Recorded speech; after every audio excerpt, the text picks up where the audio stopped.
Hine, Tu Mikan, peux sortir? Merci. Yesh lehavin, shigegat miktsat chachamim be'enehem. Donc ça permet de comprendre l'erreur qui a été faite par certains. Donc vous voyez comment l'Admour Hazaken il change complètement de ton par rapport au chapitre 2.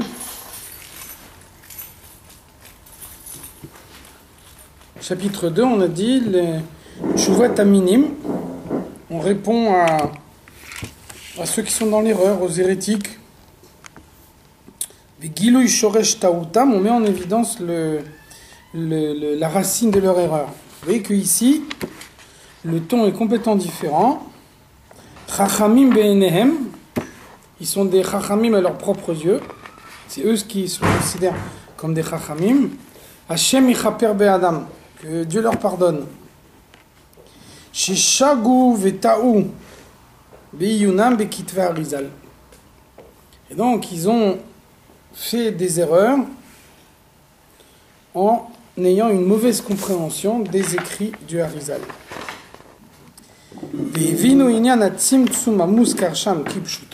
Et donc ils ont interprété le tzimtzum dont parle le Arizal au sens littéral.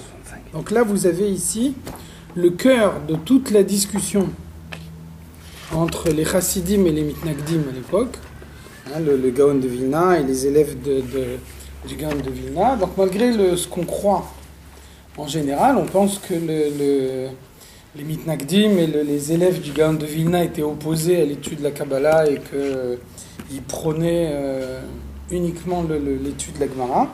Donc en fait c'est faux. On voit que même chez eux on étudie la Kabbalah.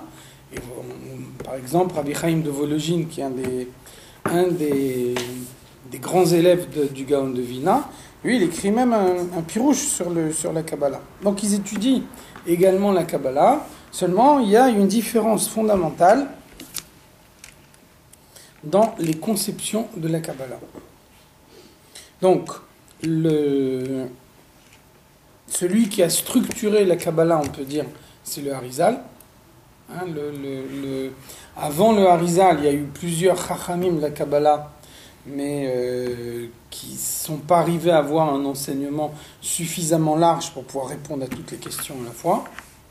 Et donc le Harizal, c'est le premier qui donne un exposé systématique de la Kabbalah où on arrive à répondre à toutes les questions qui se posent. Donc il y a un certain nombre de notions auxquelles on a besoin de faire appel pour comprendre la Kabbalah, et on ne trouve l'explication de ces notions que chez le Harizal.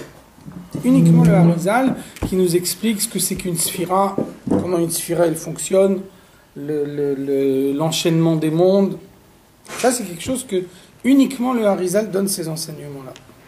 Donc, comme vous l'avez vu avant, la base de toute l'idée qu'il y a dans la Kabbalah, c'est l'idée du Tzimtzum. Et donc, cette idée du Tzimtzum, telle que le Harizal il explique, c'est là qu'il y a toute la discussion entre les Chassidim et les Mitnagdim. On parle de discussion au sens de discussion théorique, essayer de comprendre les choses. Donc, l'idée de ce que l'Admour Hazaken il critique violemment ici, leur idée c'est de dire Tzimtzum kipshuto. Le Tzimtzum, il faut l'interpréter au sens littéral. Ça veut dire, avant la création, Dieu il était partout, et puis pour que la création soit possible, Dieu il s'est retiré de certains endroits. Donc il y a des endroits dans lesquels Dieu il n'est plus du tout. C'est-à-dire que c'est insultant d'imaginer que Dieu il se trouve dans les toilettes. Donc après on dit, mais voilà, si quelqu'un il est aux toilettes, malgré tout, quand il est aux toilettes, il a une pensée dans l'esprit, est-ce qu'on va dire que parce qu'il est aux toilettes, alors Dieu il n'est pas conscient de cette pensée? Donc il donne plusieurs explications. On peut dire qu'au moment où il est aux toilettes, Dieu il ne sait pas ce qu'il pense. Puis au moment où il sort des toilettes, c'est là que Dieu va savoir ce qu'il a pensé. quand il était aux toilettes. Donc vous voyez que l'idée c'est de dire, c'est insultant de dire que Dieu se trouve partout de manière identique.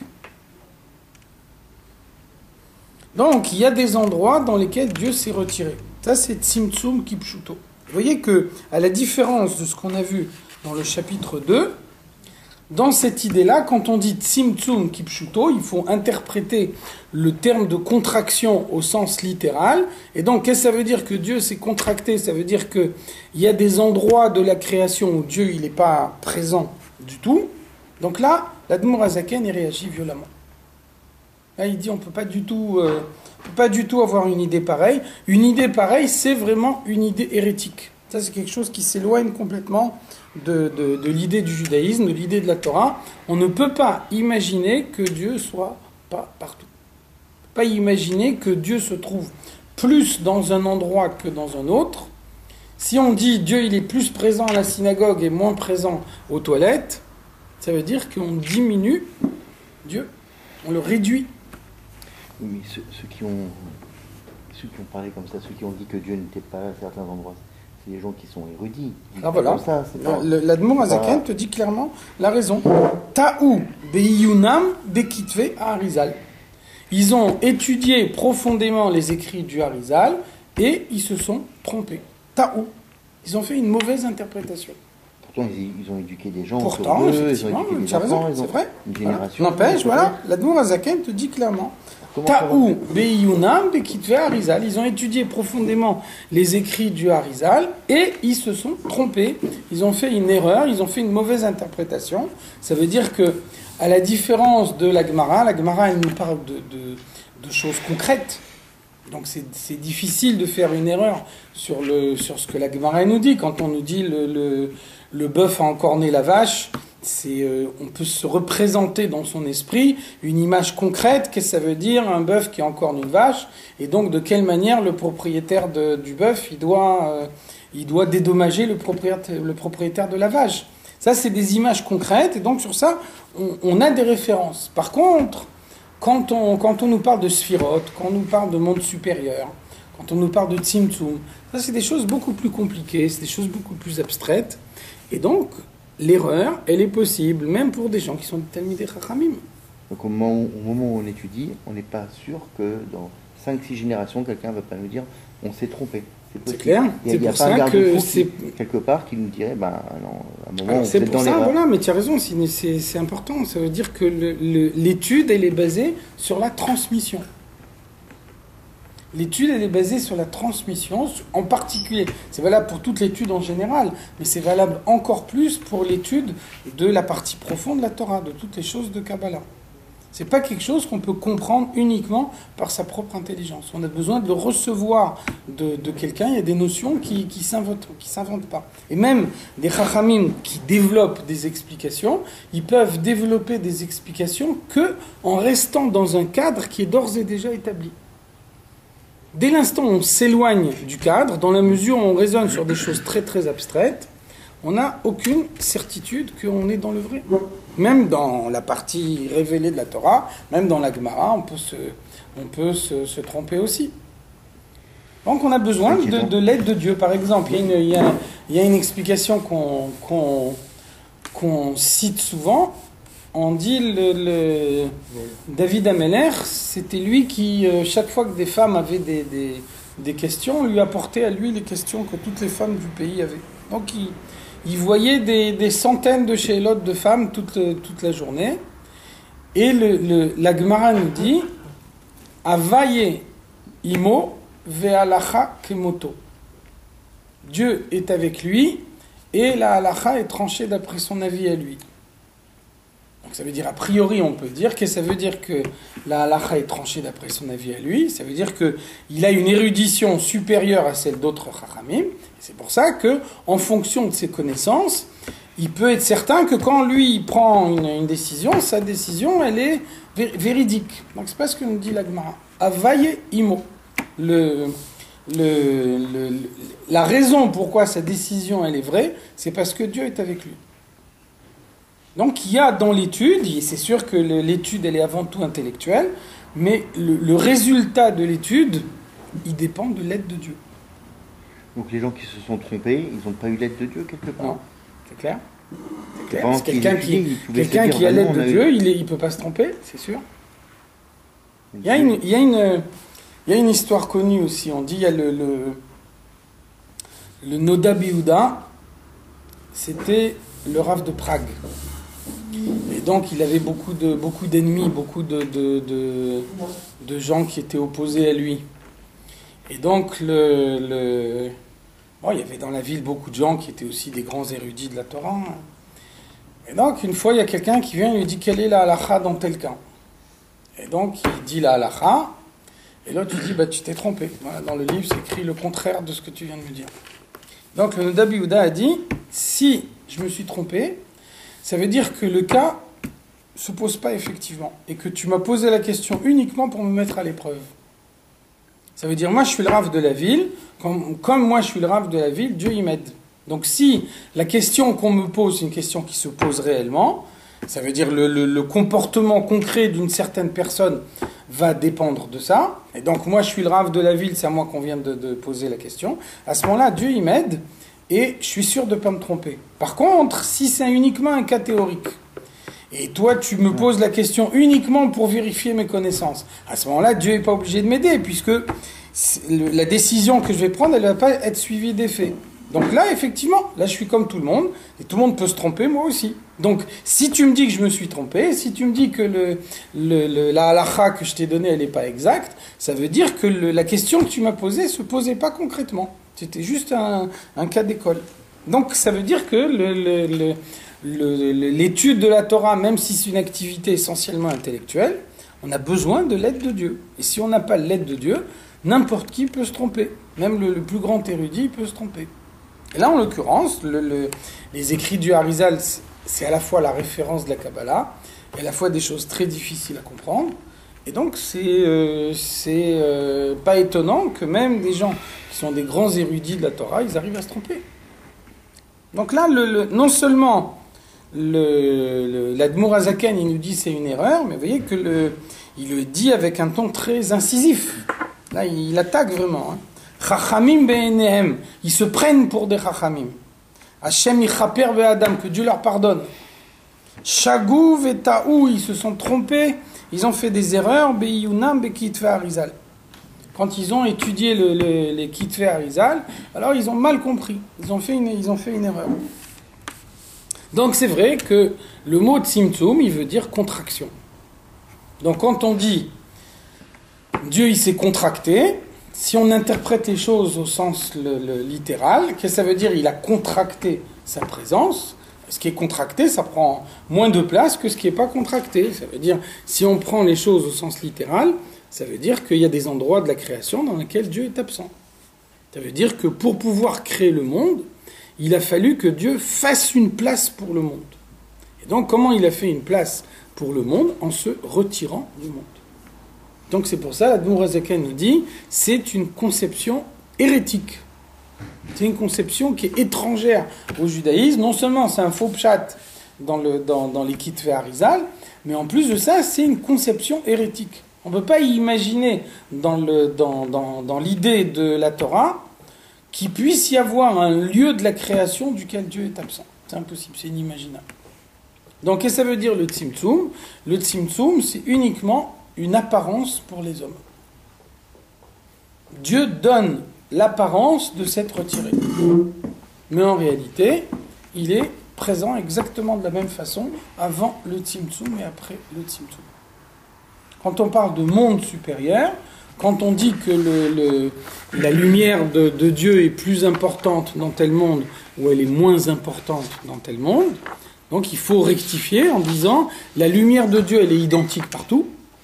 Et donc, quand on dit la lumière de Dieu est plus forte, on veut dire la lumière de Dieu est plus fortement perçue par les créatures.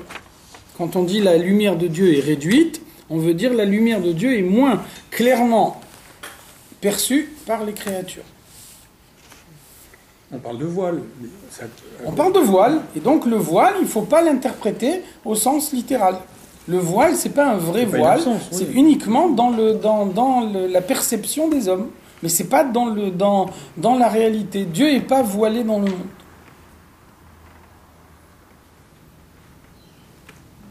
Et donc, vous voyez bien que si on regarde plus précisément ce qu'on a cité des Sfarim de Kabbalah ou du Harizal, vous voyez qu'on ne peut pas dire autrement que cette explication. On a dit avant, une des raisons pourquoi Dieu a créé le monde, on a vu que c'est difficile de parler de raison logique de la création. C'est pour ça que finalement, quand on n'arrive pas à donner une explication logique, on dit Ta'ava. Dieu, il a créé le monde parce qu'il avait envie. Nit'ave akadosh baruch hu liotlo itbarer dira batartoni. Dieu, il a eu envie de résider dans le monde matériel. En tout cas, on a vu quand même quelques raisons qu'on nous donne pour la création. On a vu par exemple que dès les heitiv libruav, Dieu crée le monde pour pouvoir faire du bien à ses créatures. Quelqu'un qui est bon, il a besoin d'exprimer sa bonté. De la même façon qu'Abraham, quand il n'a pas d'invité, il souffre, parce qu'il a en lui l'attribut de bonté, il a besoin de l'exprimer concrètement. Alors de la même façon, Dieu il est parfait, donc Dieu il a tout en lui, et il a également en lui un attribut de bonté. Donc tant que le monde n'existe pas, l'attribut de bonté de Dieu il ne peut pas s'exprimer. Donc Dieu il crée un monde pour pouvoir donner une expression concrète à son attribut de bonté. Après on a dit, pourquoi Dieu il a créé le monde ? Kede sheyishtamod onle, de façon à ce que les créatures le connaissent. Et donc maintenant, qu'est-ce qui se passe concrètement ? Qu'est-ce qui se passe dans la pratique ? On voit que Dieu est caché dans le monde. On peut dire, beaucoup de gens disent, Dieu n'existe pas. Donc vous voyez que si on prend comme ici l'explication que l'Admour HaZaken cite ici, si on prend Tzimtzum au sens littéral, on ne comprend plus rien. Dieu il crée le monde pour se faire connaître. Le but de la création, c'est que les hommes parviennent à le connaître. Qu'est-ce qu'il fait ? Il crée un monde dans lequel il est complètement voilé et plus personne ne le connaît. Donc, il a créé un monde pour se faire connaître. Après la création, il est encore moins connu qu'avant la création. Parce qu'il a gagné. Pourquoi il a créé le monde ? Dieu, il crée le monde pour faire du bien à ses créatures. Et donc, dans ce monde, il se voile complètement. Et tellement on ne le voit pas faire du bien à ses créatures, que certaines de ces créatures peuvent dire qu'il n'existe pas. Alors comment il y satisfait son attribut de bonté de cette façon-là ? Donc vous voyez que là, si on raisonne de cette façon-là, on aboutit à une impasse. C'est pour ça que l'Admour HaZaken nous dit, toutes ces questions, elles nous montrent qu'une interprétation littérale de ce que dit le Harizal, c'est nécessairement une erreur. Il ne faut pas interpréter au sens littéral le mot Tzimtzum. Tzimtzum, ça ne veut pas dire que Dieu il s'est retiré du monde. Tzimtzum, ça veut dire que Dieu il est présent dans le monde exactement comme avant la création, seulement, nous, on ne le perçoit pas. Seulement, Dieu il veut faire du bien à ses créatures, alors comme il est présent dans la création, il peut faire du bien à ses créatures, même quand ces créatures ne le savent pas. Même quand ces créatures le rejettent son existence. Ça n'empêche pas Dieu de faire du bien à ses créatures.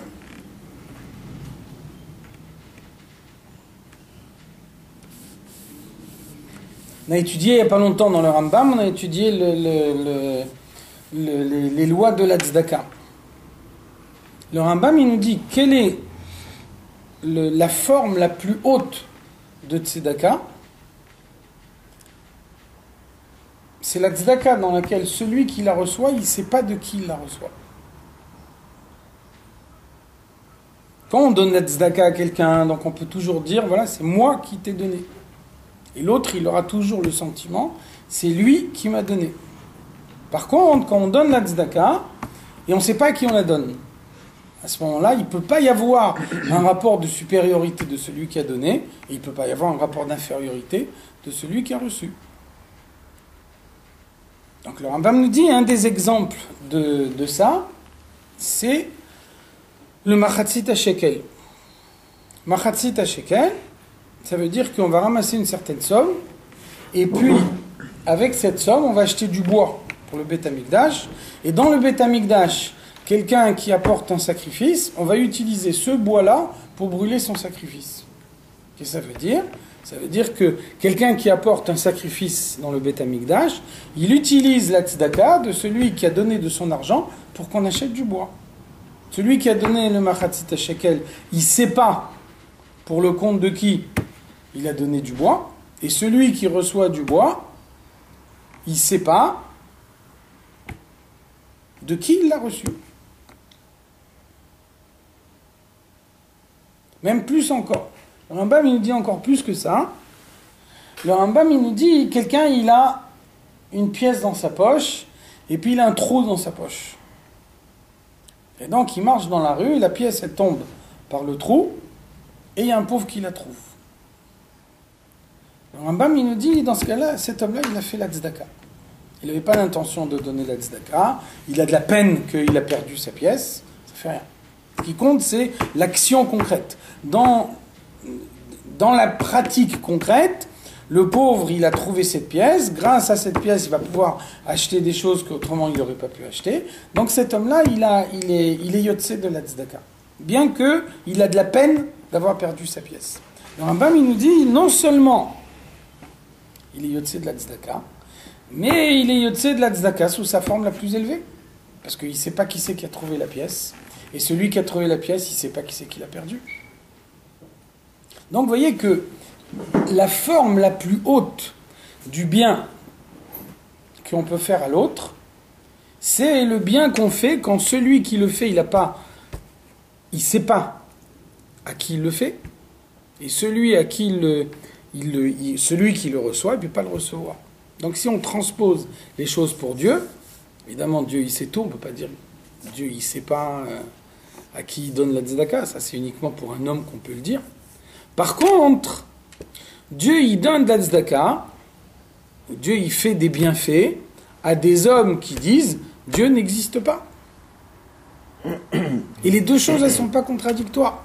En même temps, l'homme il continue à dire Dieu n'existe pas, et en même temps, Dieu lui fait du bien, et au moment où Dieu fait du bien à cet homme-là, il satisfait le besoin de Midat HaChesed qu'il a en lui de faire du bien aux autres. Quand on dit que Dieu il a créé le monde Kedei Lehitiv Libruav, pour faire du bien à ses créatures, ça ne veut pas dire qu'il faut que les créatures en prennent conscience et soient reconnaissantes. Même une créature qui n'est pas reconnaissante et qui n'a pas du tout conscience que c'est Dieu qui lui a fait du bien, quand Dieu lui fait du bien, il arrive à satisfaire Midat HaChesed. De même également, un homme il vit dans un monde où Dieu est voilé, il y a un effort de sa part qui est nécessaire pour voir la présence de Dieu dans le monde. Quand l'homme il consent à cet effort, alors Dieu il apparaît vraiment. Dieu lui apparaît vraiment. On arrive, avec l'entraînement intellectuel, on arrive à voir la présence de Dieu dans les actes du quotidien. Quelqu'un qui n'est pas habitué, il voit les choses de l'extérieur, dans un premier temps, il va se dire c'est un concours de circonstances. Après, quand on s'habitue à observer la Hashgacha Pratit dans les choses, alors on se dit c'est impossible d'imaginer qu'il n'y a pas le doigt de Dieu dans cette chose-là. Donc finalement, un homme qui, dans un premier temps, il disait c'est un hasard, c'est un concours de circonstances, quand au bout d'un certain temps, il arrive à dire ça c'est le doigt de Dieu, qu'est-ce qui s'est passé? Quelle est la différence entre les deux situations? C'est qu'il connaît Dieu. Et ça, c'est le but de la création. Et le but de la création, il est satisfait de cette façon-là. Donc finalement, dans un cas comme dans l'autre, qu'on dise qu'il s'agit de faire du bien à ses créatures, ou qu'on dise qu'il s'agit de connaître Dieu, comment est-ce que les raisons pour lesquelles Dieu a créé le monde, elles peuvent être satisfaites, parce que Dieu il est présent. Parce que Dieu il est dans le monde exactement comme il était avant la création. Si maintenant on dit Dieu il s'est retiré de la création, Tzimtzum Kipshuto, il faut interpréter le Tzimtzum au sens littéral, et donc dans les mondes supérieurs, là Dieu il est présent, puis au fur et à mesure qu'on descend dans l'enchaînement des mondes, Dieu il est de plus en plus absent, jusqu'au moment où on arrive sur le monde matériel, et là à ce moment-là, le voile il est tellement grand que Dieu il est complètement absent. Vous voyez que là on ne comprend plus du tout. Dieu il crée un monde matériel et Dieu il veut résider dans ce monde matériel. Et ce monde matériel c'est exactement l'inverse de ce pourquoi il a créé le monde. Donc là on aboutit à une impasse. Intellectuellement là on passe plus. Donc c'est pour ça l'Admour HaZaken nous dit il n'y a pas d'autre moyen de dire qu'ils n'ont rien compris à ce qu'a écrit le Harizal. Par rapport aux créatures, un qui fait la volonté de Dieu et celui qui ne fait pas la volonté de Dieu, il n'y a aucune différence finalement là. Par rapport à Dieu? Par rapport à Dieu, puisque le chesed il est le même pour les deux. Bien sûr. Im tzadakta matiten li, rabu psha'echa matech sarbi. Si tu as fait beaucoup de bien, qu'est-ce que tu m'as ajouté de plus? Et si tu fais des avérotes nombreuses, qu'est-ce que tu m'as enlevé? Kechashecha ka'ora. Par rapport à Dieu, l'obscurité et la lumière sont indépendantes.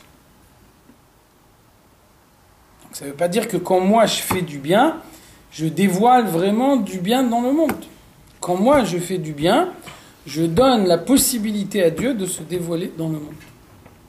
C'est pour ça que le Midrash il nous dit Ilu nitztavinu l'artov etzim hainu chotvim etzim. Si Dieu nous avait demandé de couper du bois, on aurait coupé du bois. Il n'y a pas une différence fondamentale entre le fait de mettre les tefilines et le fait de couper du bois. La seule différence, c'est que mettre les tefilines, Dieu nous l'a demandé, alors que couper du bois, il ne nous l'a pas demandé. Ça aurait pu être l'inverse. Dieu, il aurait pu ne pas nous demander de mettre les tefilines, nous demander de couper du bois. Donc ce n'est pas l'acte par lui-même qui est important. C'est la soumission que cet acte, elle implique. C'est écrit dans la Torah, on dit les sacrifices, c'est Reach Nichoach Lachem. Une odeur agréable pour Dieu. Rashi pose la question, comment tu peux dire une odeur agréable pour Dieu? Rien qui sent plus mauvais qu'une boucherie. Un endroit où on fait griller de la viande, ça sent mauvais. Dans le Beth Amikdash, on faisait griller de la viande toute la journée, ça sent mauvais. Comment tu peux dire Reach Nichoach Lachem? Une odeur agréable pour Dieu. Donc Rashi il dit Nachat Ruach Lefanai chez un marti venaase retsoni. Moi j'ai un plaisir de voir que quand je donne un ordre, on m'obéit. Donc c'est pas le sacrifice par lui-même qui est important. Ou c'est pas le bout de bois qu'on va couper, ou c'est pas les tefilines qu'on va mettre qui sont importants. Ce qui est important, c'est qu'un homme, par sa propre décision, il se soumet à Dieu et il met en évidence le fait que Dieu domine le monde, parce que quand Dieu il a donné un ordre, les hommes mettent en pratique cet ordre.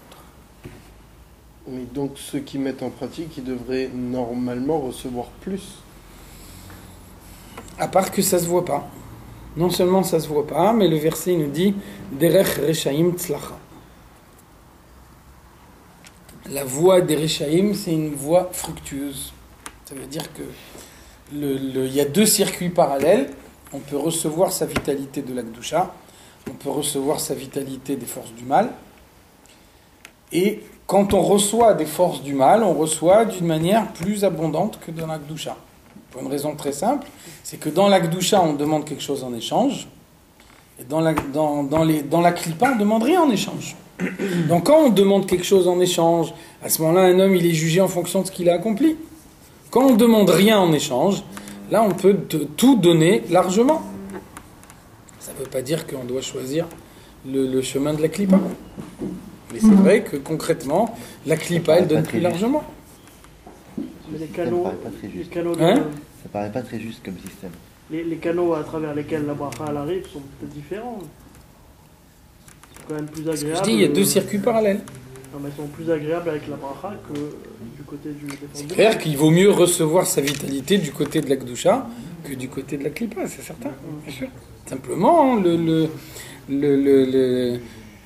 dans la Klippa n'a pas de limite en fonction des efforts de l'homme. Donc elle peut donner beaucoup plus largement, c'est certain. Maintenant, est-ce que ça s'appelle donner largement? Est-ce que c'est un cadeau empoisonné? C'est la question. Je sais pas. Il n'y a tellement rien de logique que... Il n'y a rien de logique. On peut rien Je ne déduire. peux pas dire quand même que c'est totalement illogique. Bah, si, quand on ouvre les yeux, si. Pourquoi? Qu'est-ce qu'il y a d'illogique? Tellement- Qu'est-ce qu'il y a d'illogique? Il y a deux domaines. Il y a un domaine de la... tout le monde a besoin de vivre. Il faut que le libre arbitre soit respecté. Pour que le libre arbitre soit respecté, il faut que quelqu'un qui fait le mauvais choix, il puisse continuer à vivre malgré son mauvais choix. Donc maintenant, si on fixe comme règle du jeu que quelqu'un qui fait une avéra, il meurt immédiatement, il n'y a plus de libre arbitre. Dans le Zohar, il dit « Nefesh ki techeta tevahe ». Un homme qui fait une avéra, comment il peut continuer à vivre? À partir du moment où il fait une avéra, il va arrêter de recevoir la vitalité de la Kedusha, il va recevoir la vitalité de la Klippa. Le Zohar nous dit comment t'appelles ça une vie? Comment t'appelles ça continuer à vivre? Comment ça se fait qu'il continue à vivre? En tout cas, pour que le libre arbitre il soit respecté dans le monde, Dieu il instaure deux chemins parallèles. Et donc un homme, il a le choix à tout moment de recevoir sa vitalité par la Klippa ou de recevoir la vitalité par la Kedusha. Maintenant, il y a des règles de distribution qui ne sont pas les mêmes dans les deux circuits. Donc après, ça demande à chacun un engagement personnel. Maintenant, illogique, tu ne peux pas dire. C'est pas illogique. Dans ce qu'on voit, c'est quand même illogique, parce qu'il y a des gens qui font des choses bien, aucune récompense apparente, c'est pour ça que je dis Donc illogique voilà, en apparence. on est bien d'accord. En Ça veut apparence. dire que dans le Et système vice-versa. que toi tu Un système considères, humain, quoi. Hein. Voilà. Humain, le cerveau qu'on dans nous le a donné. système que toi tu considères comme un système idéal, le libre arbitre il est impossible. J'ai bien compris. Toi, tu dis le J'ai bien système compris. idéal, c'est le système où quelqu'un qui fait une mitzvah, il y a un petit ange qui descend immédiatement du ciel pour lui apporter sa récompense, et quelqu'un qui fait une avéra, il y a un gros ange noir qui descend du ciel et qui lui met deux baffes. Ça, pour toi, c'est ça le système idéal. Système humain, quoi. Logique. Mais ça marche pas. Oui, bah, j'ai Ça marche compris. pas. J'ai compris. Le monde, il peut pas marcher comme ça. Il y a Le plus libre de- arbitre, il s'arrête le jour où le monde, il marche de cette façon-là. C'est pas possible. Donc ça veut dire, Dieu, il est présent dans le monde exactement de la même façon. Seulement, on a besoin d'un effort de la part de l'homme pour aller le chercher. Et s'il n'y a pas cet effort de l'homme, alors Dieu, il est présent exactement de la même façon, mais le voile, il reste. Ça veut dire qu'il y a un voile à géométrie variable en fonction des efforts de l'homme. C'est ça, le tzimtzum. Il n'y a pas un tzimtzum uniforme qui s'applique à tout le monde. Il y a un tzimtzum variable en fonction de la mesure de tzimtzum qu'un homme il veut supporter. Qu'est-ce que ça veut dire concrètement? C'est-à-dire, le tzimtzum, c'est une apparence. Le tzimtzum, c'est une apparence. En réalité, Dieu, il est présent partout. Chaque détail de ce qui se passe dans le monde, il est voulu par Dieu. Seulement, quelqu'un qui veut subir le voile à 100%, il le subit à 100%. Et quelqu'un qui veut le subir de la manière la plus fine, il le subit de la manière la plus fine. C'est là qu'intervient le libre arbitre et l'effort de l'homme qui décide de quelle manière il supporte le voile de Dieu dans la création.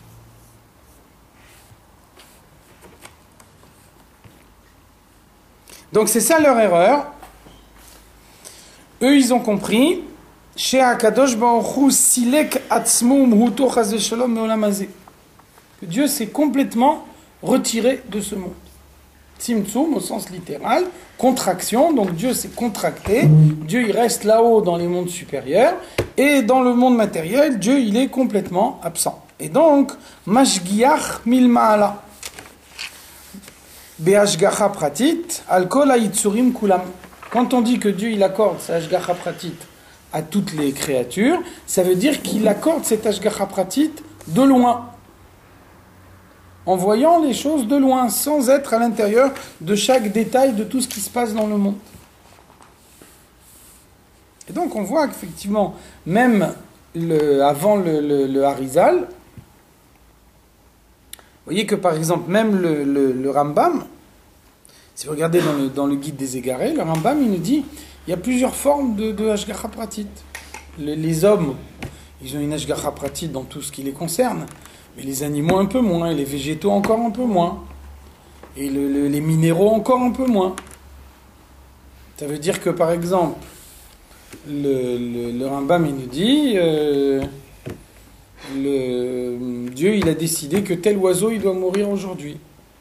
Maintenant qu'il meurt mangé par tel autre oiseau ou par encore tel autre oiseau, peu importe. La seule décision de Dieu, c'est que tel oiseau il va mourir aujourd'hui. De quelle manière il va mourir?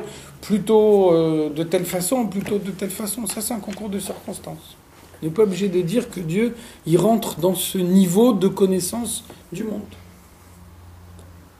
Donc ça, c'est la manière dont ils ont compris le Tzimtzum, la manière dont on voyait la présence de Dieu dans le monde, avant que la Chassidoute nous permette de comprendre ce que dit le Harizal. Donc le Baal Shem Tov, il nous dit, quand une feuille morte tombe d'un arbre, pendant les 6 jours de la création, il y a une pensée spécifique de Dieu pour savoir combien de tours la feuille elle va faire dans l'air avant de se poser sur le sol.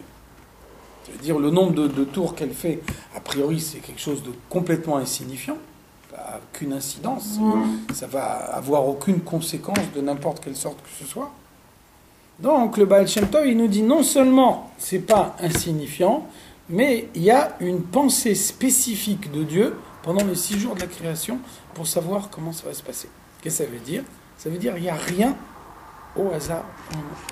Le moindre détail de tout ce qui se passe dans le monde, il est voulu par Dieu.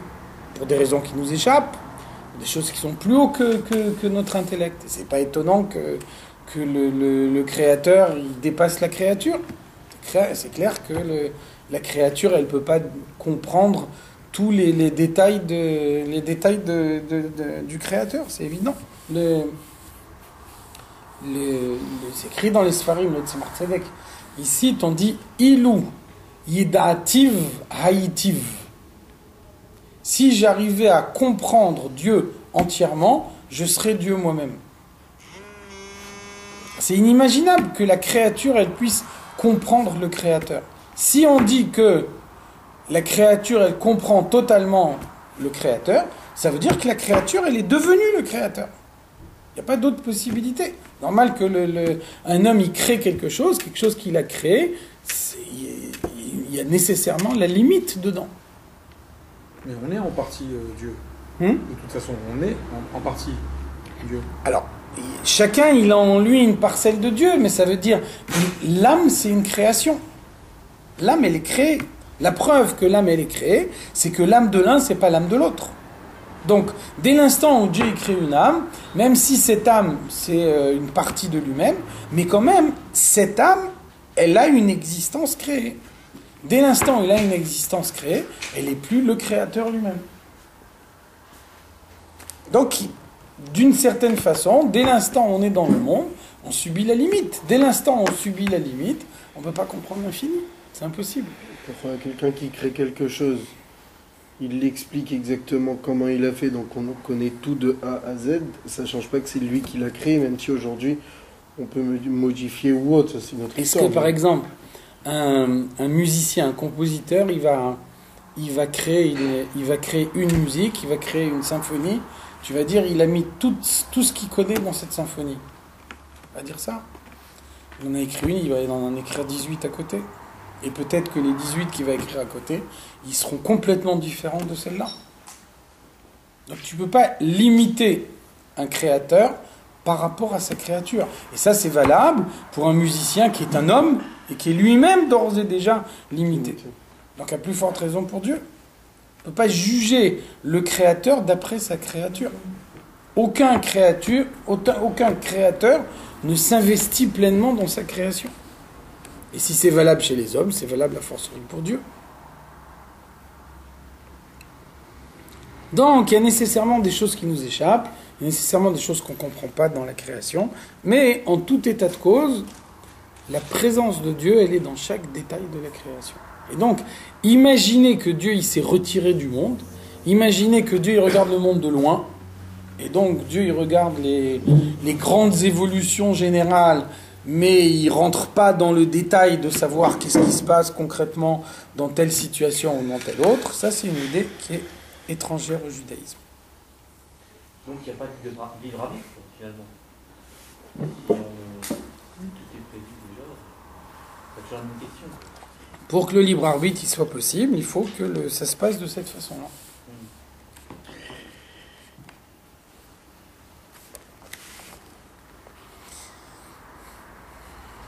Asher bashamayim mima'al v'alaretz mitachat. Donc leur idée, c'est de dire, si on dit Tzimtzum Kipshuto, ça veut dire Dieu il est dans le ciel, et puis Dieu il voit les choses de loin. Et donc finalement, ce qui se passe dans les niveaux les plus hauts de la création, ce qui se passe dans les niveaux les plus bas de la création, tout ça, Dieu il a une vision globale. Donc on peut dire que Dieu il sait globalement dans quelle direction le monde il va évoluer. Par contre, dire que Dieu il s'intéresse à chaque détail de ce qui se passe dans la création et que tel détail va se passer plutôt comme ça ou plutôt de telle autre façon, alors ça on ne peut pas dire. Parce qu'il y a le Tzimtzum qui fait que Dieu il s'est retiré. Donc ça, l'Admor HaZaken il nous dit, c'est une erreur profonde. Donc maintenant il explique. Veine milvad she'i efshar klal lomar inyan hatzimtzum kipshuto. D'abord, première réponse à leur argument, c'est un argument logique. Pourquoi on ne peut pas interpréter le tzimtzum au sens littéral? Shehu mimikre agouf. Qu'est-ce que c'est un rétrécissement? Un rétrécissement, c'est un phénomène physique. Et donc, on ne peut pas employer un terme physique à propos de Dieu. Quand il y a une existence physique, on peut rétrécir un membre du corps. Le membre du corps, avant, il était gros, et là, maintenant, il devient plus rétréci. Pourquoi on peut parler de rétrécissement? C'est parce qu'on parle de quelque chose de physique. La notion même de rétrécissement, de contraction, elle s'entend dans quelque chose de matériel. Mais vous voyez que sans même faire appel à Dieu, déjà dans le spirituel, dans le domaine spirituel, la notion de contraction, elle ne veut rien dire. Vous voyez que la notion de contraction, c'est une notion purement physique. Contracter, ça veut dire faire que quelque chose occupe moins de place dans l'espace. C'est une notion totalement physique. Maintenant, qu'est-ce que ça veut dire, par exemple, contracter une idée? C'est quoi contracter une idée? C'est-à-dire qu'on en enlève une partie, c'est plus la même idée. Ça veut dire qu'on l'exprime sous une forme plus concise. Si après on veut bien la comprendre, il faudra la développer. Donc ça ne veut rien dire. Donc vous voyez que la notion de contraction, c'est une notion purement matérielle. Avant même d'arriver à Dieu, même quand on est dans le domaine spirituel, la notion de contraction, elle ne veut rien dire. Donc si déjà dans le domaine des idées, dans le domaine spirituel, la notion de contraction, elle ne veut rien dire, donc à plus forte raison que pour Dieu, elle ne veut rien dire. Donc vous voyez que là, on a déjà, avant d'aller plus loin, on a un problème de logique. Dire Tzimtzum Kipshuto, ça veut dire prêter à Dieu une existence physique. Dieu, il s'est contracté de telle façon qu'il y a des endroits où il était avant et maintenant il n'est plus. Ou alors il est moins présent dans certains endroits que dans d'autres. Vous voyez bien que c'est des notions purement physiques. On ne peut pas dire ça à propos de Dieu. Ça ne veut rien dire quand on parle de Dieu. Enfin, ceux qui ont avancé cette théorie, ils ont bien dû être en phase des arguments. Ils se sont trompés. Ils ont répondu à la place. Il faut leur demander. Ça vous leur demander. Mais la logique de l'argument, elle est très forte. Ça veut dire on ne peut pas répondre à ça. C'est impossible de répondre à une chose pareille. La notion même de contraction, c'est une notion matérielle.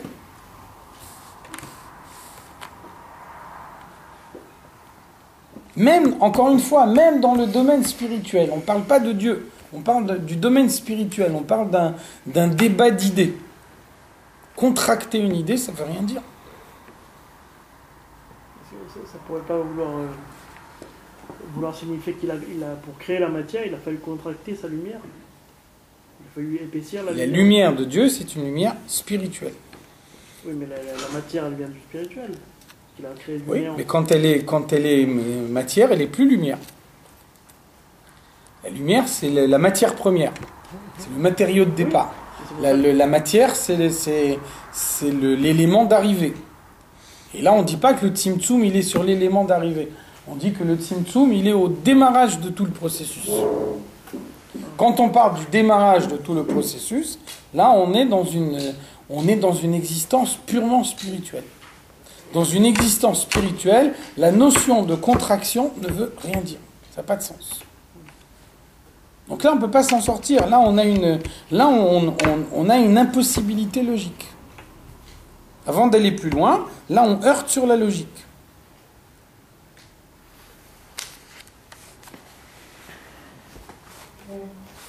Anivdal mehem rivo revavot avdalot ad enket. Donc il y a une distance infinie, il y a une distance incommensurable entre Dieu et l'existence matérielle. Donc si on me dit dans l'existence matérielle, on contracte, ça on peut le comprendre. Quand on me dit contracter Dieu, c'est un non-sens. Ça ne veut rien dire.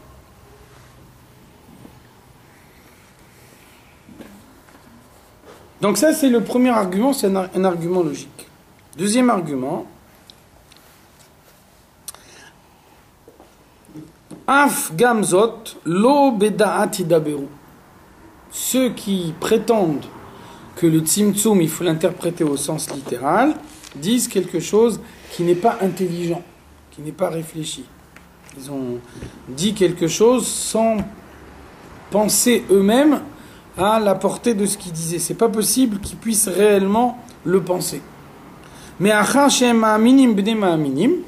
parle ici de juifs religieux. Si c'était des juifs qui ne sont pas religieux, qui remettent en cause l'existence de Dieu, à ce moment-là, on peut imaginer qu'un juif qui remet en cause l'existence de Dieu ou qui veut limiter Dieu, lui, il va dire il y a certains endroits de la création où Dieu n'est plus là. Ça, on peut comprendre. Par contre, là, on parle ici des élèves du Gaon de Vilna, c'est-à-dire des gens qui pratiquaient profondément Torah et Mitzvot. Donc, c'est des gens qui ont la Emouna. C'est des gens qui croient en Dieu. Et donc, eux, ils sont convaincus. Ma'aminim, bne ma'aminim, les Juifs, ils ont une Emouna traditionnelle, une Emouna qu'ils héritent de leurs ancêtres. Eux-mêmes sont des Juifs religieux, donc ils ne remettent pas en cause la Emouna. Et donc, la base de la Emouna, ça veut dire quelque chose qui existe, même chez les gens les plus simples, même chez des gens qui ne possèdent pas la connaissance. Chez Akadosh Baruch Hu Yodea Kol HaYitzurim Shebeolam Hazeh HaShafet. Même un juif simple, qui n'a jamais étudié la Torah, qui ne connaît pas les explications profondes de la Torah, il est convaincu que Dieu sait ce qu'il fait. Il est convaincu que Dieu observe le moindre détail de ce qui se passe dans le monde. Ou mashgiach alehem, même un juif simple est d'accord de dire qu'il y a la hashgacha pratit dans sa vie. Veimken en yediato otam mosifabo ribouy vechidush. Et donc ça veut dire que Dieu sait tout ce qui se passe dans le monde, seulement Dieu sait tout ce qui se passe dans le monde comme on sait quelque chose qui fait partie de soi-même. Dieu ne sait pas ce qui se passe dans le monde comme quelque chose qui est extérieur à lui et qui fait rentrer en lui.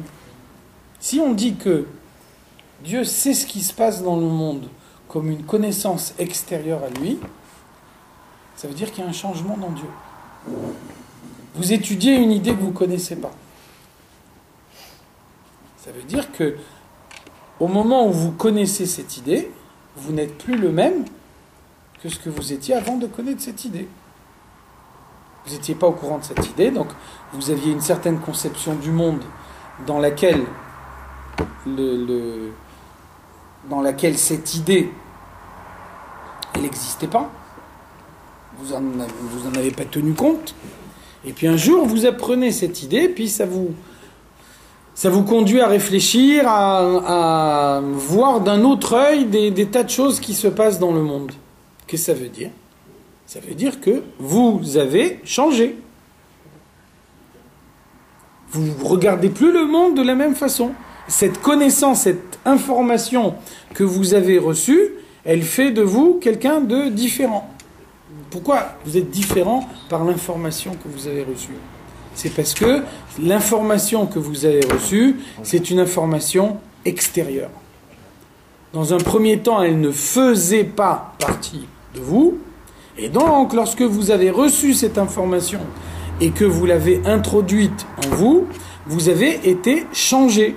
Votre existence, elle est modifiée, puisque maintenant, dans votre conception des choses, quand vous raisonnez sur ce qui se passe dans le monde, alors vous pouvez raisonner en tenant compte de cette idée, alors qu'au préalable, quand vous ne connaissiez pas cette idée, dans votre raisonnement, cette idée n'intervenait pas. Donc, vous avez changé, vous avez été modifié.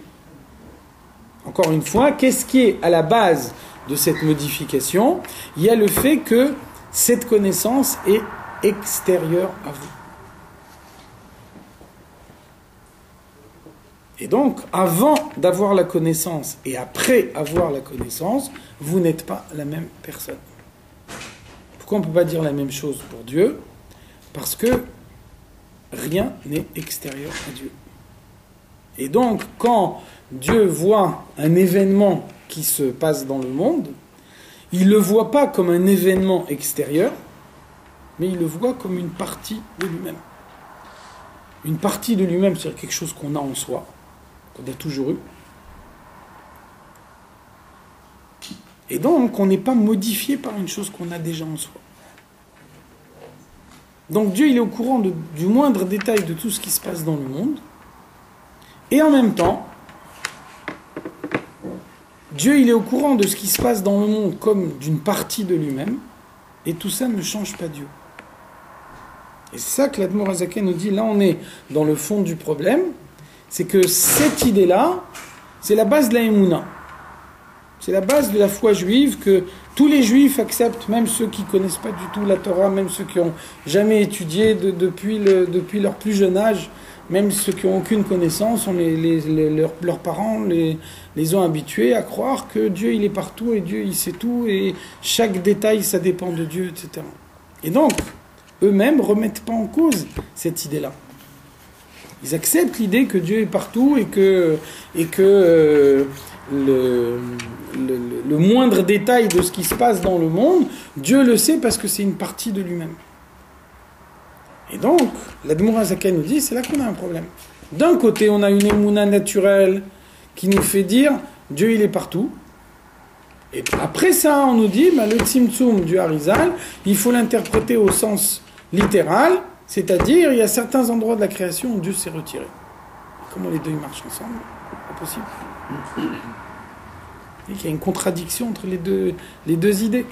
Donc si c'était des gens qui remettaient en cause la émouna, nous on ne croit plus en Dieu, ou alors on ne croit pas en Dieu de la manière dont le judaïsme il nous dit on croit d'une autre façon, ça on peut comprendre. Mais tous ces gens-là sont des juifs religieux. Donc comment ils arrivent à concilier les deux choses? Il n'y a pas, c'est impossible, c'est pas conciliable. D'un côté, leur émouna leur dit que Dieu il est partout, que Dieu il est au courant de tout ce qui se passe dans le monde, et ça ils l'admettent parce que c'est des juifs religieux, ils ne remettent pas en cause.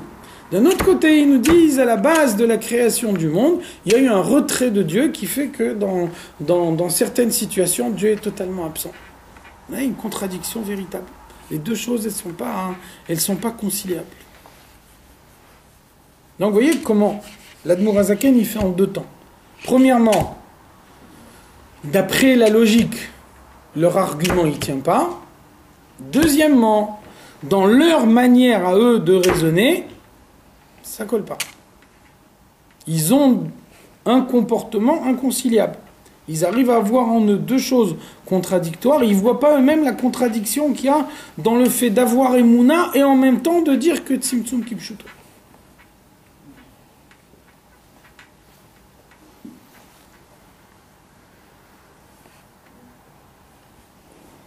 En yediato otam mosifa boribouy vechidush.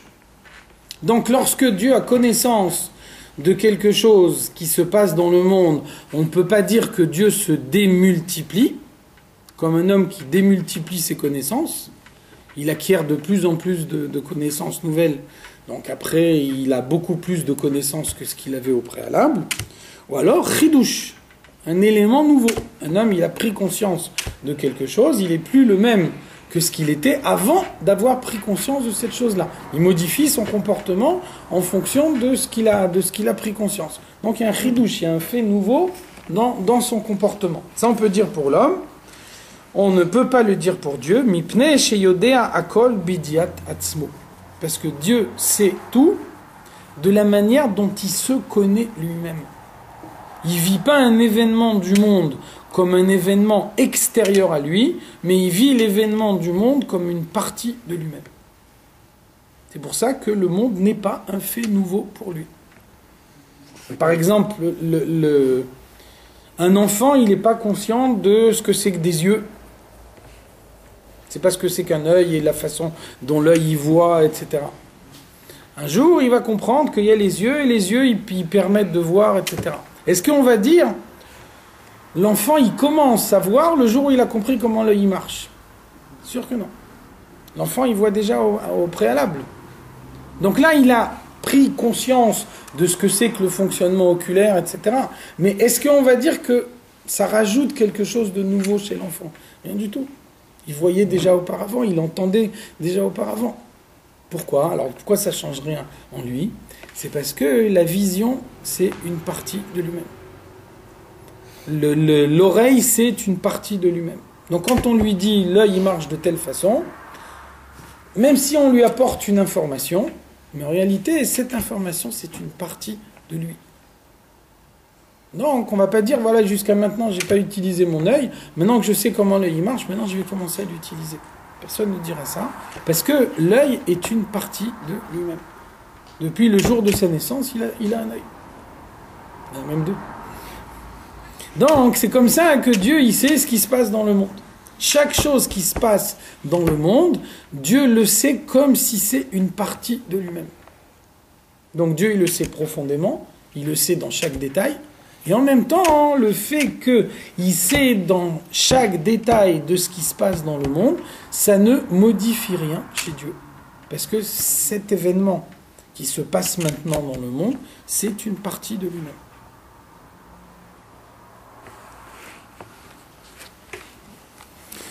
Zeshekato betikunim. Donc maintenant, troisième étape de la démonstration. Vous voyez que la première étape, on a dit, logiquement, ça ne tient pas. Deuxième étape, on a dit, leur position, elle est contradictoire. Parce que ce qu'ils prétendent, c'est même pas en accord avec ce qu'eux-mêmes ils ressentent. Et maintenant, troisième étape, on va voir que c'est pas conforme à ce qui est écrit. Donc, Zeshekato betikunim, si on regarde dans le Tikkun Zohar, Tikkun Nun Zayin, Tikkun 57, il nous dit Let atar panouy mine. Aucun endroit n'est vide de lui. Lo beilaïn velo betataïn. Ni dans les mondes supérieurs, ni dans les mondes inférieurs. Alors que, si on dit Tzimtzum Kipshuto, et Tzimtzum Kipshuto, ça veut bien dire il y a des endroits qui sont vides de Dieu. Il y a des endroits desquels Dieu il s'est retiré complètement. Donc vous voyez bien que c'est pas possible que le Harizal il vienne nous dire le contraire de ce qui est écrit dans les Tikkun Zohar. Le Harizal il est venu pour expliquer le Zohar, pas pour le contredire.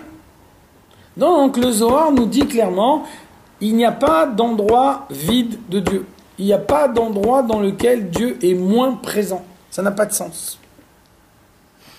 Au niveau le plus haut de la création comme au niveau le plus bas de la création. Ou Beraya Mehemna, dans le Raya Mehemna, qui est également une partie du Zohar, Parshat Pinchas, c'est écrit Ihu Tafis Bekula, Dieu saisit tout ce qui se passe dans le monde, Veletman de Tafis Be, alors que personne ne saisit Dieu. La créature ne peut pas saisir le Créateur, mais le Créateur, il peut saisir la créature. Donc Dieu, il sait le moindre détail de ce qui se passe dans le monde, y compris quand l'homme dit Dieu n'existe pas. Donc si on dit Dieu il sait le moindre détail de ce qui se passe dans le monde, ça veut bien dire que Dieu il est partout. Il n'y a pas des endroits desquels Dieu s'est retiré. Si on dit il y a des endroits desquels Dieu s'est retiré, alors il ne peut pas savoir qu'est-ce qui se passe dans ces endroits-là. Ihu sovev kol almin, Dieu il entoure les mondes, velet man denafik mirshute. Et personne ne peut quitter son domaine. Il n'y a pas un domaine duquel on peut dire Dieu est absent et donc lorsque je suis dans ce domaine-là, lorsque je suis aux toilettes, alors Dieu ne sait pas ce que je fais, donc pendant tout le temps que je suis aux toilettes, je peux faire ce que je veux, Dieu ne sera pas au courant de ce que je fais. C'est impossible d'imaginer une chose pareille. C'est ce que nous dit le Zohar. Ihu memale kol almin, non seulement Dieu entoure les mondes, mais Dieu emplit les mondes. Ihu mekacher ou miyachet zina les ziné, Dieu il unifie chacun avec ce que lui il est. Il a vetata, aussi bien en haut qu'en bas, sans aucune différence. Dieu il s'unifie avec chaque créature et ça fait que chaque chose qui se passe dans le monde, Dieu en a une connaissance profonde. Velet kurva bedalet yisodin ela be'akadosh baruch hu kad ihu benayhu. Et donc on nous dit que tout ce qui existe dans le monde est fait avec les 4 éléments fondamentaux de la matière, esh, roach, maïm, afar, le feu, le vent, l'eau et l'air. Donc ça veut dire tout ce qui existe est une combinaison de ces 4 éléments. Et la poussière, non? Esh, roach, maïm, afar. Esh, le feu, roach, le vent, maïm, l'eau, afar, la poussière.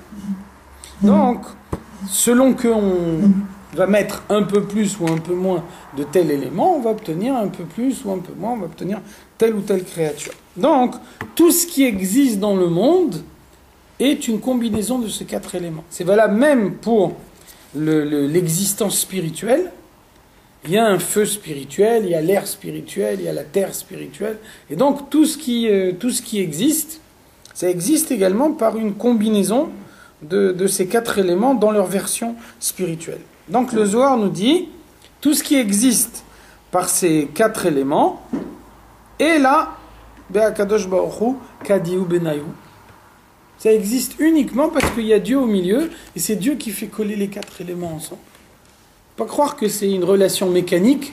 Dès l'instant où on met les éléments ensemble, alors il y a des combinaisons qui se forment, et ces combinaisons, elles donnent naissance à telle créature ou à telle créature. On ne peut pas dire ça. Le fait que la combinaison se forme et qu'on prend les 4 éléments, on les met ensemble, ça ne tient que parce que Dieu, il est au milieu. Sinon, la combinaison, elle tomberait, il n'y aurait rien, il n'existerait rien. Donc ça veut dire que Dieu est partout. Vous voyez bien que donc, ça c'est donc la 3e et dernière étape de la démonstration, c'est que leur interprétation ne tient pas d'après les textes. Le Harizal il est venu pour expliquer le Zohar. Le Harizal à aucun moment il conteste le Zohar évidemment. Et donc on voit plusieurs textes dans le Zohar qui nous disent que on ne peut pas interpréter le Tzimtzum selon son sens littéral. C'est pas possible. On est obligé de dire que Dieu il est partout, que la création du monde n'a pas du tout modifié l'existence de Dieu, et que donc le Tzimtzum c'est uniquement une apparence pour les créatures.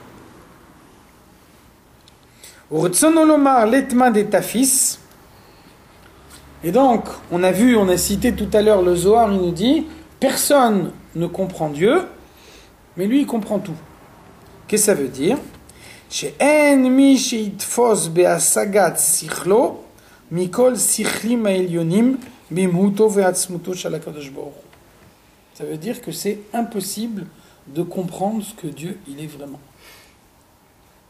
Non seulement les créatures matérielles, les êtres matériels, qui sont des êtres très limités, on comprend qu'on vit dans un univers matériel et que la base de l'univers matériel c'est la limite.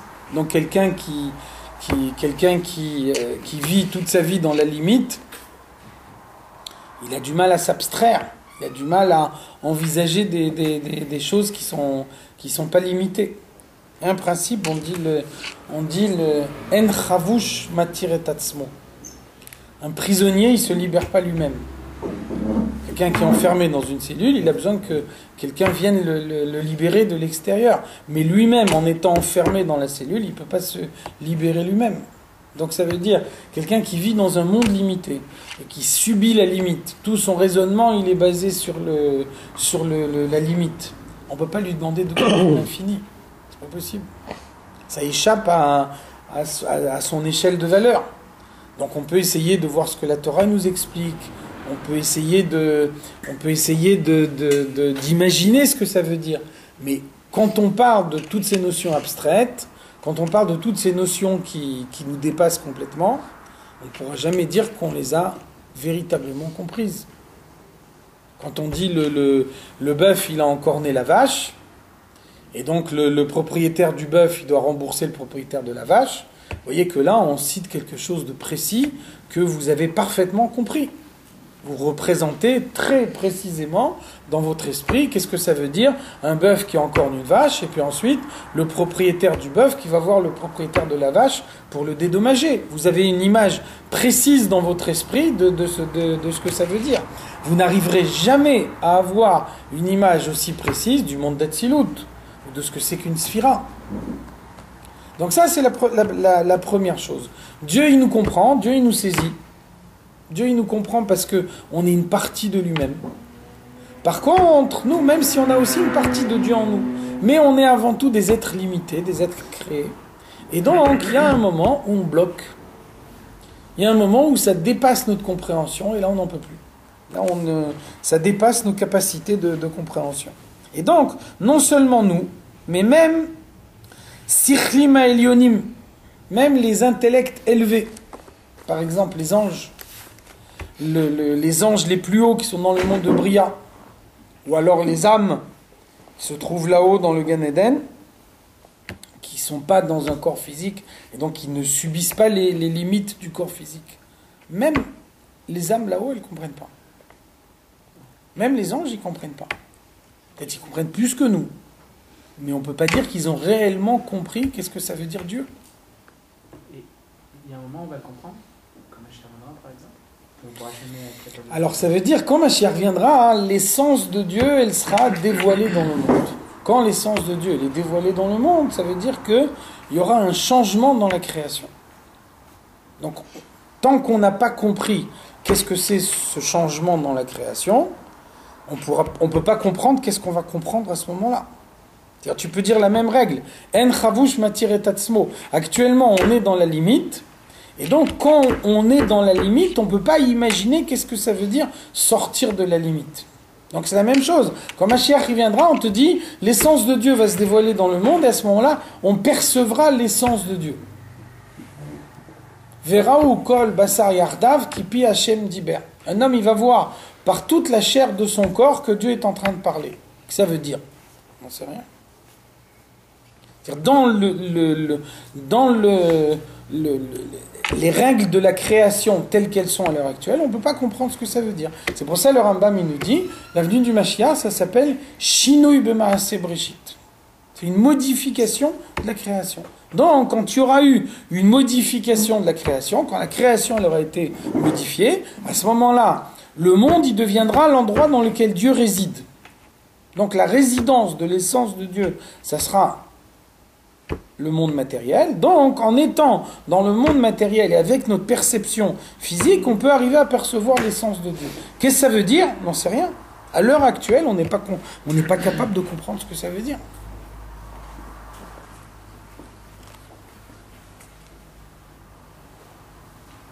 Moshekatu betikunim, de même donc les tikunim, Tikkuné Zohar nous disent Stima dechol stimin. Dieu il est caché parmi tout ce qui est caché. Velet marchavat fissa bar klal. Aucune pensée ne peut te saisir. Vegam betartonim. Même si on parle de la présence de Dieu tel que Dieu il est dans le monde matériel. Afalgav de iou memale kol almin. On a dit avant, Dieu, il emplit les mondes. Eno kenishmat adam torgufo. Donc vous voyez que quand on parle de Memale Kol Almin, Dieu, il emplit les mondes. Alors l'image la plus courante qu'on emploie, c'est l'image de la Neshama. De la même façon que la Neshama, elle fait vivre le corps, de la même façon, Dieu, il fait vivre les mondes. Donc là, l'Admo Zaken nous dit attention, c'est une image qui n'est pas exacte. Déjà, le simple fait de recourir à une image, ça veut dire que l'image, elle ne peut jamais vous décrire ce que vous voulez exactement comprendre. Si l'image, elle décrivait 100% de ce que vous voulez comprendre, ça veut dire que ce que vous voulez comprendre, c'est compréhensible. Si c'est compréhensible, vous n'avez pas besoin de l'image. Donc le simple fait d'avoir recours à une image, ça veut dire l'idée telle qu'elle est elle-même, on ne peut pas la comprendre. Et donc on a recours à une image. Si on a recours à une image, ça veut dire que l'image, elle nous donne un aspect des choses. L'aspect qu'on peut comprendre. Donc ça veut dire, on voit l'âme qui fait vivre le corps. Donc on voit comment toute la vie du corps, elle vient de l'âme. L'âme, elle quitte le corps il devient immédiatement inerte. Comme une pierre. Donc ça veut dire tout ce qui fait vivre le corps, tout ce qui le fait bouger, tout ce qu'on peut imaginer. Un homme, il réfléchit, il pense, il éprouve des sentiments, il donne de la tzedaka aux autres, tout ce que vous pouvez imaginer, tout ça c'est parce que la neshama, elle se trouve à l'intérieur du corps. Maintenant, on retire la neshama du corps, le corps il est plus rien, le corps il est un objet inerte. Donc de la même façon, on peut dire Dieu il est présent dans chaque détail de ce qui se passe dans le monde. Si on pouvait imaginer que Dieu il se retire du monde, le monde il retourne au néant immédiatement. Donc c'est ça le point de l'idée que vous décrivez avec le fait que la présence de la neshama dans le corps, elle vous illustre la présence de Dieu dans le monde. Mais ça s'arrête là. Vous voyez bien que le corps il est limité, et la neshama, elle est limitée. La neshama, elle est moins limitée que le corps. Mais elle est quand même limitée. La neshama, c'est une création de Dieu. Le corps aussi. La neshama, elle est spirituelle. Le corps, il est matériel. Donc ça veut dire, finalement, on prend deux objets créés et on les met ensemble. Pendant tout le temps qu'ils sont ensemble, il y a un des deux objets créés qui influence l'autre objet créé. Puis après, il arrive un moment où les deux objets ils se séparent. Donc le corps, il n'a qu'une existence matérielle. Le jour où il perd son existence, il se putréfie et disparaît. La neshama, elle a une existence spirituelle. Donc la neshama, elle ne bouge pas. Donc le jour où elle quitte le corps, elle prend une autre existence qui est purement spirituelle. Mais en tout cas, elle continue à exister. Mais dans un cas comme dans l'autre, la neshama et le corps, c'est deux êtres créés. Alors que Dieu et le monde, c'est le créateur et la créature. Le rapport entre les deux, il est complètement différent. Donc vous voyez que le fait qu'on a recours à une image, c'est parce que l'idée elle-même, elle ne nous apparaît pas à l'évidence. Et donc, même cette image qui est citée par la Gemara, la Gemara nous dit de la même façon que la neshama, le malet et tagouf, mais quand même, vous voyez bien que l'image, elle est vraie que jusqu'à un certain point.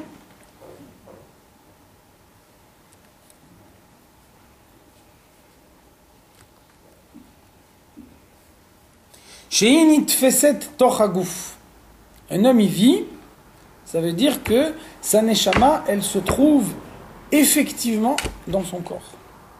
On ne peut pas dire que Dieu il se trouve effectivement dans le monde. Dieu il est partout, de manière identique. La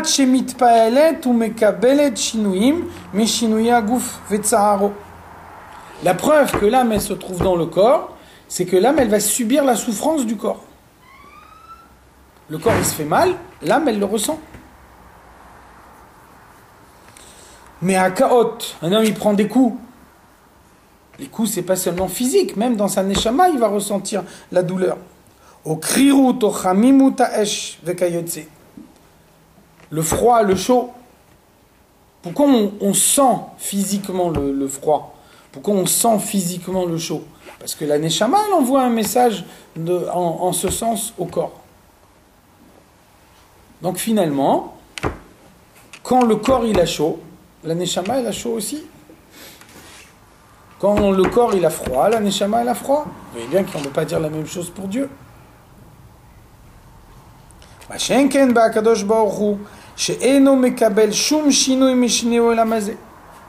Dieu il est présent dans le moindre détail du monde et quand même il n'est pas du tout modifié par le monde. Kaïtz le choref. On ne peut pas dire que Dieu en été il a chaud ou en hiver il a froid. Ou miyom velaïla. On ne peut pas dire que Dieu il subit l'obscurité pendant la nuit, il a la lumière pendant le jour. Le verset il nous dit Gam choshech lo yachashich mimeka. L'obscurité n'est pas obscure pour toi. Velaïla kayom yair. Et la nuit éclaire comme le jour.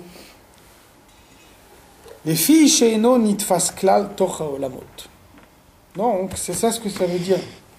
La Neshama, elle est enfermée dans le corps. Dieu, Chas Shalom, il n'est pas enfermé dans le monde. Et donc, Afalgav dememalelon, bien que Dieu, il emplit les mondes, alors Dieu, il n'est pas saisi par les mondes. Donc, vous voyez que finalement, tout ça, ça dépasse notre logique. Des choses qu'on ne peut pas comprendre. Et donc, on n'a pas la possibilité d'accepter autrement que par la Emouna. Et c'est là qu'on voit toute la contradiction. C'est que ceux qui développent ces théories-là, par leur Emouna, ils ne remettent pas en cause la présence de Dieu dans le monde. Et après, ils peuvent dire malgré tout que le Tzimtzum, il faut l'interpréter au sens littéral. Donc là, il y a un vrai hiatus.